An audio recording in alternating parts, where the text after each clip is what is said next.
നമസ്കാരം. അയ്യോ, ഞാൻ ഭക്ഷണം കഴിച്ചു പോയി.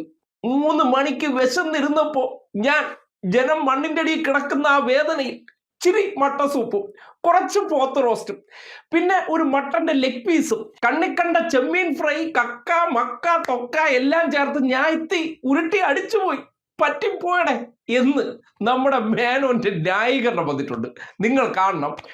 ഈ നാട്ടിലെ മനുഷ്യർ കിടക്കുന്ന സന്ദർഭത്തിൽ മുൻകൂട്ടി നിശ്ചയിച്ച വിരുന്നിന് പോയിട്ട് ആ വിരുന്നിനെ എങ്ങനെയാണ് ഡ്രാമാറ്റിക് ആയിട്ട് ഒരു മനുഷ്യൻ ന്യായീകരിക്കുന്നത് നോക്കിയേ. ഭക്ഷണം ഭക്ഷണം ഭക്ഷണം എങ്ങനെ തീന്മേശ നിറച്ച് ഇത്രയും വലിയ വിളമ്പിക്കൊടുത്ത് ആ കഴിക്കുന്ന ഒരു രീതി ഉണ്ടല്ലോ. ആ രീതി നടക്കുന്ന സന്ദർഭത്തിൽ വോട്ട് ചെയ്ത മനുഷ്യർ വെള്ളം കയറി നാമാവിശേഷമായി മണ്ണിന്റെ അടിയിൽ ശ്വാസം കിട്ടാതെ പിടയുന്ന സന്ദർഭത്തിൽ ഇങ്ങനെ വിശാലമായി കഴിച്ചിട്ട് അതിനെ എങ്ങനെയാണ് ഭക്ഷണം എന്ന പേരിൽ ന്യായീകരിച്ച് ഒരു വിരുദ്ധൻ രക്ഷപ്പെടുന്നതെന്ന് നിങ്ങൾ നോക്കിയേ. എല്ലാ മന്ത്രിമാരും സ്പോട്ടിലെത്തി, എല്ലാ MLA-മാരെയും ബന്ധപ്പെട്ടു, എല്ലാ കളക്ടർമാരെയും ബന്ധപ്പെട്ടു. നമ്മൾ അങ്ങോട്ട് വരേണ്ട ആവശ്യമുണ്ടോ എന്ന് അവരോട് ചോദിച്ചു. വരേണ്ട ആവശ്യമില്ല എന്ന് പറഞ്ഞു. നമ്മൾ എടുത്ത പ്രോഗ്രാമിന് പോയി. ഞാൻ ഭക്ഷണം കഴിച്ചു പോയി അന്ന് 3 മണിയായപ്പോൾ. എനിക്കറിയില്ലായിരുന്നു, എനിക്കറിയില്ലായിരുന്നു 2018-ലും 2019-ലും ദുരന്തം ഉണ്ടായിരുന്നപ്പോൾ അന്നത്തെ മുഖ്യമന്ത്രി നിരാഹാരമാണ് ഇരുന്നതെന്ന് എനിക്ക് അറിയില്ലായിരുന്നു. ഞാനൊന്ന് ഭക്ഷണം കഴിച്ചു പോയി. നിങ്ങൾ എത്ര അപവാദ പ്രചരണമാണ് നടക്കുന്നത്. ഞാൻ 3 മണിക്കാണ് ഞാൻ മലപ്പുറത്ത് എത്തുന്നത്, പൊന്നാനിയിലെത്തുന്നത്, സി ഹരിദാസ് സാറിൻ്റെ വീട്ടിൽ. ഞാൻ അപ്പുറത്തെ വീട്ടിൽ എനിക്ക് ഭക്ഷണം അറേഞ്ച് ചെയ്തിട്ടുണ്ടായിരുന്നു, എൻ്റെ ഒരു ഫ്രണ്ടിൻ്റെ വീട്ടിൽ. ഞാൻ ഭക്ഷണം കഴിക്കാൻ പാടില്ലേ? 3 മണിക്കാണ് ഞാൻ ഭക്ഷണം കഴിക്കുന്നത്. എന്ത് തെറ്റാണ്, എന്തൊരു അപവാദ പ്രചരണം, എന്തൊരു ഹീനമായ അപവാദ പ്രചരണമാണ് നടക്കുന്നത്. ഭക്ഷണം കഴിച്ചെന്ന് അല്ലല്ല വെയിറ്റ്, പിന്നെന്താ ഞങ്ങൾ ഞാൻ ഭക്ഷണം കഴിക്കുന്ന എങ്ങനെ മാച്ച്, എന്ത് മാച്ചിങ് ആണുള്ളത്? നീലയും കറുപ്പോ?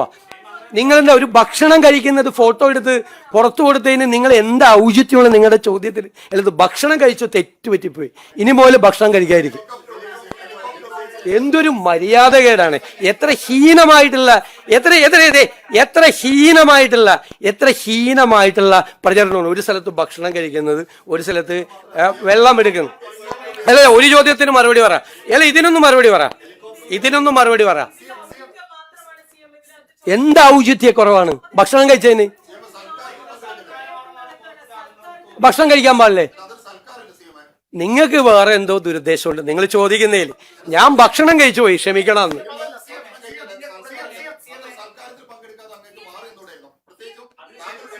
ഞാൻ സൽക്കാരത്തിലല്ല പോയത്, എനിക്ക് ഭക്ഷണം കഴിക്കാനാ പോയത്.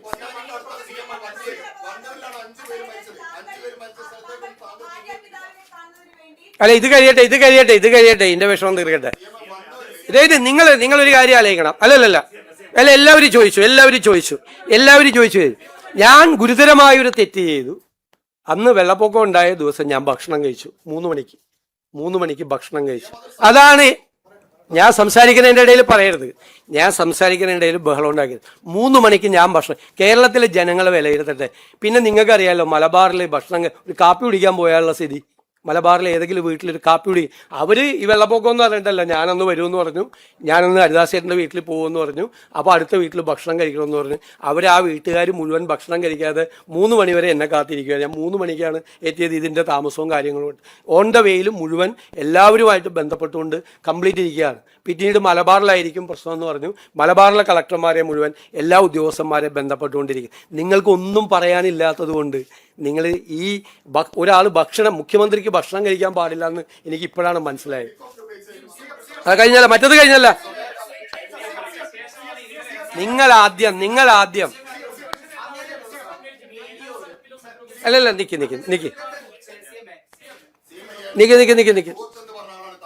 നിങ്ങളൊന്ന് അങ്ങ് ദേശാഭിമാനി എന്ന് വന്നിട്ട് ആദ്യം മുതൽ അവസാനം വരെ ഇങ്ങനെ ചോദിച്ചുകൊണ്ടിരിക്കല്ലേ. ഇനിയില്ല, അങ്ങേക്ക് മറുപടിയില്ല, വേറെ ആരെങ്കിലും ചോദിക്കും. കൂടുതൽ ചോദ്യം വേണ്ട, അതിനെ സംബന്ധിച്ച് ചോദ്യമില്ല. ഇന്നെ ന്യായീകരിക്കാനുള്ള ചോദ്യം കണ്ടോ? ഇങ്ങനെ ഒരു സൈഡിലേക്ക് നോക്കി എസ്കേപ്പ് അടിച്ചു പോവുകയാണ്. കാര്യം ന്യായീകരണക്കാരായിട്ടുള്ള പരുത്തിക്കാടുമാരെ ഈ സൈഡിൽ ഇരുത്തിയിട്ടുണ്ട്. അവർ ഈ സൈഡ് ചോദ്യം വേണ്ട, എനിക്ക് മറുപടിയില്ല. ഈ രീതിയിൽ അത് അറ്റൻഡ് ചെയ്യുമ്പോൾ ഒരാൾക്ക് താല്പര്യമുള്ള ചോദ്യങ്ങൾ വരുന്ന ഇടങ്ങൾ അതിനെ കാത്തു വെച്ചുകൊണ്ട് കൗണ്ടർ പറയാനില്ലാതെ ഭക്ഷണം എന്നൊക്കെ പറഞ്ഞ് ഡ്രാമാറ്റിക് ആയിട്ട് വിശന്നപ്പോ അവർ വിളിച്ചു. ഏത് ഒഴിവാക്കാമായിരുന്ന പരിപാടി, അവിടെ നിന്ന് അദ്ദേഹത്തിന് എവിടെ പോകാമായിരുന്നു? അടിയന്തരമായി കളക്ടറേറ്റിൽ പോയി യോഗം ചേരാമായിരുന്നു. അതൊന്നും ചെയ്യാതെ ഞാൻ എല്ലാം ചെയ്യുന്നുണ്ടായിരുന്നു, ഒരിടത്തും ഒരു പ്രശ്നം ഉണ്ടായില്ല എന്നൊക്കെ പറയുമ്പോൾ എവിടെ ഇരുന്ന് ചെയ്യുകയായിരുന്നു?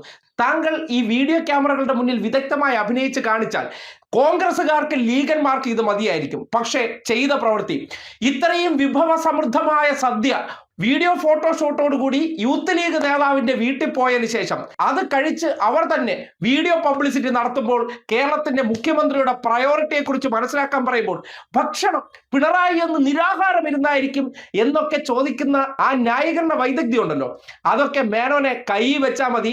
താങ്കളുടെ മാനസികാവസ്ഥയും അവിടെ ഇരിക്കുമ്പോൾ താങ്കളുടെ മുഖഭാവത്തിലും യാതൊരു വിഷമമോ ഈ സംഭവിച്ചതിൽ ഒരു ദുഃഖവും ഉണ്ടായിരുന്നില്ല. എന്തൊരാവേശമായിരുന്നു മട്ടന്റെ ലെഗ് പീസിൽ എത്തിപ്പിടിച്ച് കടിച്ചു വലിക്കാനായിട്ട്. എന്നിട്ട് ഇമാതിരി ന്യായീകരണം അടിച്ച് രക്ഷപ്പെടാമെന്നുള്ളത് തോന്നൽ മാത്രമാണ്. കുറച്ചു പേരെ നിങ്ങൾക്ക് പറ്റിക്കാം, പക്ഷേ സകലമാന മനുഷ്യരെ നിങ്ങൾക്ക് പറ്റിക്കാൻ പറ്റില്ല മിസ്റ്റർ കപട മേനോൻ.